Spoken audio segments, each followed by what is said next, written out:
A Ferrari luta para melhorar o desempenho decepcionante em 2023, mas isso talvez não seja suficiente. A ideia era dar a Charles Leclerc e Carlos Sainz um carro capaz de brigar por vitórias e pelo campeonato. A escuderia não conseguiu isso e ainda deu um passo atrás em relação a 2022. Agora existem vários problemas para resolver para 2024. Pelo menos algumas mudanças podem melhorar a perspectiva de longo prazo da Ferrari.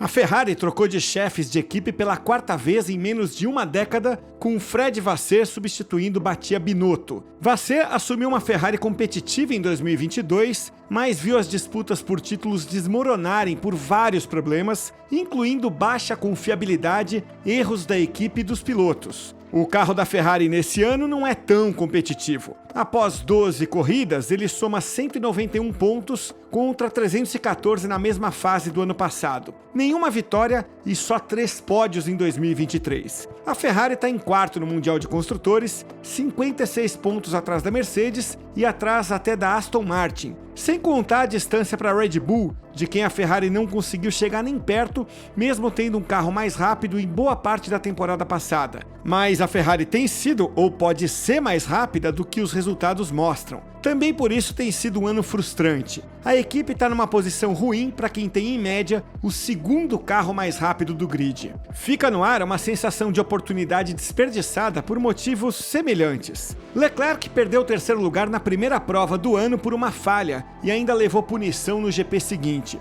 Outros resultados foram comprometidos por punições, má comunicação ou erros de Leclerc e de Sainz. A Ferrari começou a temporada com grandes expectativas, mas foi percebendo o tamanho da encrenca à medida que fraquezas do carro vieram à tona. Discutiu-se abertamente que um dos problemas da Ferrari é a inconstância do carro. Quando o carro sai da janela ideal de desempenho, a vida dos pilotos fica difícil. Apesar das atualizações na Austrália e na Espanha, e de dizer que fez melhorias, a Ferrari ainda deixa dúvida se realmente tem tudo sob controle para fazer uma mudança eficiente. Como explicar que os pilotos ainda reclamam das mesmas inconsistências do carro? E como explicar a Ferrari sendo a segunda melhor na Áustria, pontuando mal na Inglaterra e na Hungria e voltando a ser a segunda melhor na Bélgica?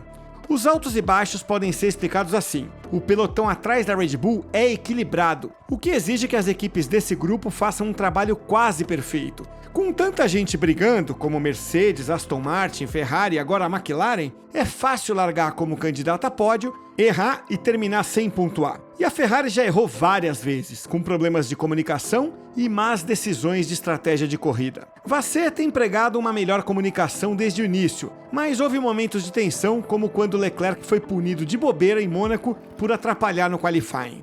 Em mais uma temporada desperdiçada, existe a esperança do que é possível quando o carro atinge o ponto ideal e as coisas se encaixam. A esperança de Vasseur para o segundo semestre é pelo menos parar de desperdiçar oportunidades e lutar pelo vice-campeonato. Isso mostraria que a equipe está se aproximando do padrão que precisa atingir depois dos tropeços dos últimos anos. Junto com as demais equipes, exceto a Red Bull, a Ferrari precisa dominar melhor as regras do efeito solo, porque tem mais um problema técnico em pauta, o porpoising. Esse termo, que foi moda na Fórmula 1 em 2022, quase não atrapalhou esse ano, pelo menos publicamente. Mas o efeito de quicar em alta velocidade, quando o carro fica muito baixo em relação ao chão, sempre vai acompanhar o efeito solo.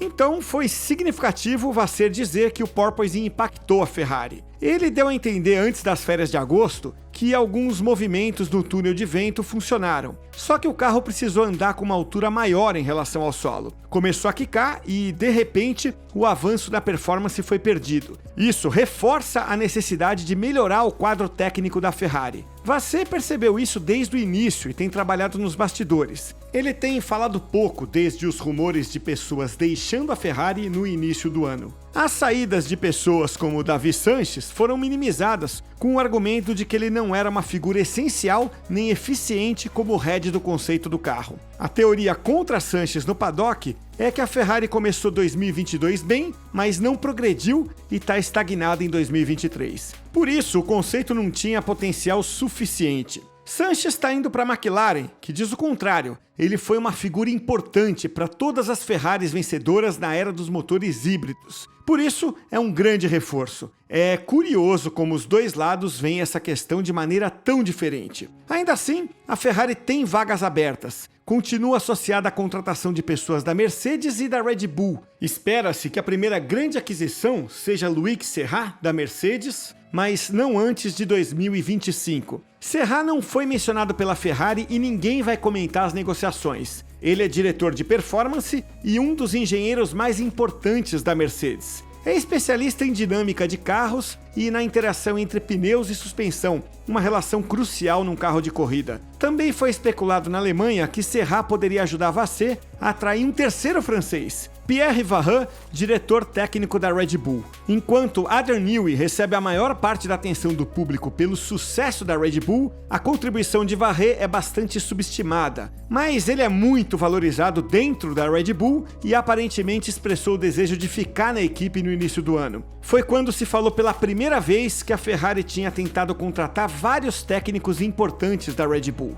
Ela teria começado as investidas anos atrás com a frustrada tentativa de contratar Dan Fellows, hoje diretor técnico da Aston Martin. Recentemente, Varin e o chefe de aerodinâmica Enrico Balbo viraram alvos. O chefe da Red Bull, Christian Horner, discutiu esses rumores com Varin e Balbo, que reafirmaram um compromisso com a Red Bull. Independentemente de Serra atrair ou não mais gente técnica das adversárias, ele já vai ser um grande reforço para a Ferrari. Mas o efeito do reforço ainda vai demorar. Serra só pode começar em 2025, ou seja, ele vai começar a influenciar as atualizações em 2025, mas não vai contribuir para o conceito do carro até 2026. Portanto, trata-se de um projeto futuro. Serra vai ser um pilar da Ferrari sob Vasser, tendo em vista a antecedência com que as coisas estão sendo feitas. Não faria sentido trazê-lo como chefe de equipe e deixá-lo colocar em ação planos de longo prazo sem que eles rendam frutos agora,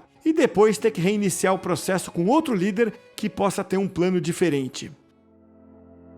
Não dá para a Ferrari dizer, ok, grandes nomes vão chegar em 2024 ou 2025 e a gente só vai ser competitivo quando eles chegarem. Não vai funcionar. O fato é que a equipe técnica atual tem sido cautelosa com algumas ideias, pouco criativa com outras e deixou passar batido problemas no desenvolvimento. É por isso que, quaisquer que sejam as deficiências do SF23, a Ferrari acabou criando um carro que não tem os mesmos picos que a Red Bull, nem é tão consistente e nem tem grande potencial de desenvolvimento. Mudanças maiores vão ser necessárias para o carro de 2024, quiçá para 2025. A Ferrari precisa mostrar que performa melhor a começar pelo restante desse ano, porque outras equipes, como Aston Martin e McLaren, vêm fazendo um trabalho superior desde o inverno europeu.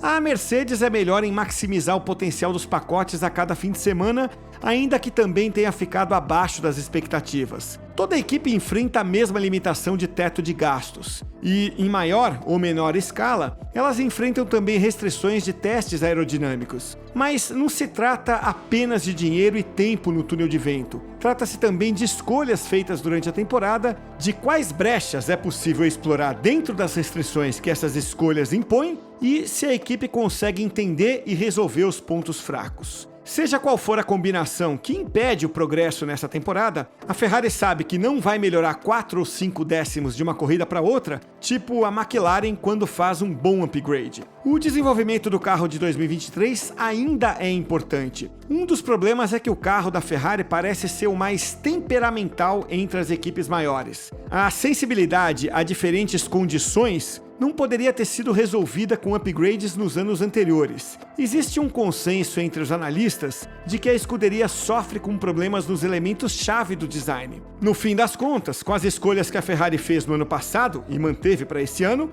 ela agora só pode progredir até um ponto. Ainda tem lições a aprender, e é por isso que a Ferrari ainda vai trabalhar no carro de 2023 por mais algum tempo. Mudanças radicais provavelmente estão a caminho para 2024 em diante, e elas têm que acontecer. O que foi feito até aqui não funcionou. Seja qual for a equipe técnica e a liderança, a Ferrari vai precisar trabalhar melhor se quiser ter alguma chance de desafiar a Red Bull.